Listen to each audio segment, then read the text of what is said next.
Okay, so here we have our little booklet for our project, and basically what I did was I took my paper, it's already been drawn on and stuff, but I took my paper like this, I folded it hot dog style, like that, and folded it again, so it was like that, folded it one more time, and then boom, we have a perfect little flip book that's just big enough for some little designs with detail and for a few words that basically describe the meaning. So basically what this project was based off of Polynesian culture, Polynesian designs. They didn't have any writing in their culture. There weren't pages, books in them. Most of it was all designs and tattoos. A lot of them had stories and their personal stories and their tattoos. A lot of the symbols are the same on the tattoos, but it's the intricate designs that are weaved in the patterns inside those designs that make it unique. So for the first design that I drew, I made the ocean, and that is the symbol for waves and the flow of the ocean. And the Polynesians, because the Polynesian Triangle is in the ocean, and it's a group of islands that all share basically the same culture, same kind of ideas, and so they're surrounded by water. So water is a huge part of their life, and the ocean gives them kind of a good example as to how life goes on, how life just keeps flowing, no matter what. It's always constant. It's always just gonna keep going, just the way life will. So I made some just super simple wave designs for it. Notice how they're all connected.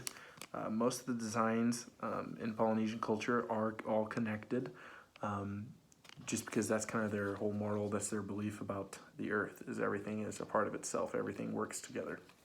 So there's the ocean. These words that I wrote down here, life, home, and flow. I decided to put a few keywords that represent what the design means in their culture just below the drawing. So represents life. It's a second home for the Polynesian culture, essentially, and the flow of time, the flow of life, basically. And the next one is a spearhead, just like that. And what the spearhead means is success, protection, and can also represent the sting of an animal. Let's see. It was a super simple design, just a few diamonds overlapping on each other, all connected on the top. And the reason that I wrote success, protection, and sting is a spearhead in Polynesian tattoos and designs means success. It can mean success over a foe. It can mean a success in battle.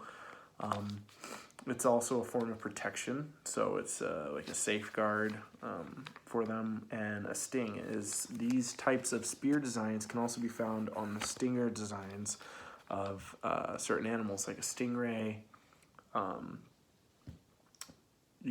Various types of sea creatures that have those stinging points on them. And one thing that I noticed about a lot of these is the design, again, is mostly the same for most of these types of designs, like whether it's a spear or stuff. But there's tons of room for intricate storytelling, if you will, on the inside, which I found really interesting. It's almost like they have a template for you to kind of write your own story design-wise, which is really cool. So for our next little design, I made shark teeth. Kind of screwed up a little bit with the design here, but again, just a few lines is all it took to make a really pretty, really intricate design for that. And the different kind of lines kind of represents the serration of their teeth. There's a lot of tiger sharks in the areas of where these Polynesian islands are, and tiger sharks have a very unique set of teeth where it's teeth and then they have little serrated edges on it. So you can kind of tell what the influence was on these teeth, is these sharks that hang around the reefs a lot, which I thought was just really cool. And these the words I wrote down here are adjustability, heroism, and fierceness. Uh, Adjustability, meaning sharks have been around for millions of years, thousands of years. You know, they any big life Earth events happen, they adapt, they overcome, they find a way, which is definitely a good life trait to live by. Heroism, they you know they take care of our oceans, they clean up our oceans, they keep our ecosystem in check. Fierceness, because obviously sharks are fierce. That's a fearless predator, a top apex predator, and you know they know they're rulers of the ocean. And I think the Polynesians really respected kind of their environment and their areas and the creatures that live in those areas. And I think among other sea animal, sharks are probably one of the most respected and one of the most like noted of those creatures. The next one is a sea turtle. So I just drew pretty basic sea turtle, put some little designs in it, but you know, those could be shark teeth or, you know, the back of its shell if you wanted. On the middle there, again, it's kind of however you wanted to tell your story. I wrote immortality, unity, and endurance, because the Polynesians, when it came to sea turtles, first of all, are probably one of the more intricate designs that they have. They put a lot of details on the sea turtles. So I think, again, they have a huge respect for that animal. The immortality, obviously, from sea turtles, you know, living to be super, super old. Unity, they travel in big groups at times. And the backs of their shells are really kind of cool designs as themselves. You can kind of see where the Polynesians get their influence of how they draw things is from sea animals and, you know, shells. And sea turtles have really beautiful shells, so that could be a part of the unity. They really believed in kind of a family aspect to it. Family is a huge part of Polynesian culture. They love their families. They're always very close with their families. Another one is endurance. Obviously, to live as long as sea turtles are, you're going to have to go through some stuff. And sea turtles certainly do, whether it's, you know, when their egg is hatched and they have to run to the beach and avoid predators, to just everyday life floating around the ocean. You know, it's hard, and they show a lot of endurance, so that's why I wrote one of those down. Yeah. This next one is probably one of the more common symbols that we see in Polynesian tattoos and drawings, is the sun. As you can see there. Again, super simple design, but they allow a lot of room for intricate details on the inside. So I wrote dignity, guidance, and warmth. For the sun, obviously, these Polynesian islands are kind of by the equator, so it's warm down there. It's their guidance.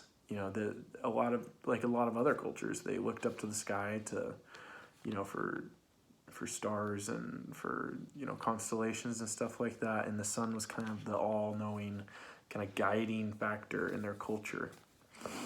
So I thought that was really cool. Super simple design. I really liked how most of their sun designs were not triangles on the outside, but on the inside. The outside designs of their sun was pretty basic, but the inside was always the most detailed, which I found really interesting and really beautiful. This last one that I made is probably my favorite. It is the manta ray, or a stingray. If you can see that there. And what I wrote down for it was shelter, beauty, and grace. Shelter, because manta rays are big animals, and their top predator is sharks. And so a way that they hide from sharks is they'll go down to the bottom of the sea, and they'll cover themselves in sand, and they're protected. So they're great at protecting themselves, which is something that the Polynesians really admired. And they're also just a beautiful animal. Probably one of the more detailed pieces of art for the Polynesians was the stingray. So you can tell they had a lot of appreciation and respect for this animal, and found it to just be really beautiful in kind of their own art canvas way. and grace. If you ever see a manta ray or a stingray swim, they don't really swim, they fly, they glide. They're just an absolutely gorgeous, gorgeous animal. And the Polynesians knew that. It was their symbol of beauty. And ironically enough, I didn't find this was probably the design that I found that had the least amount of details with meanings. I think it was more of just they found these animals to just be absolutely gorgeous. And for good reason too. They are really beautiful animals. So yeah, and the stinger here, I didn't really have enough room on my little booklet, but so that stinger could be drawn the same way that our spear was. And a lot of their weapons were designed based off of animals, weapons of self-defense, or like a shark's teeth or stuff like that. So I found that really cool. You know, one thing about all this is it's all connected. And a lot of it's all found in nature. None of this, besides the spear, none of this was man-made. This was all stuff around them that they found, that they respected, that they believed in. They're a really family-oriented culture, and really just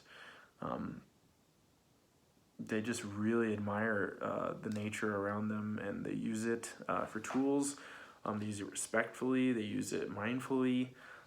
So there's a lot to learn from the Polynesian culture that's very admirable.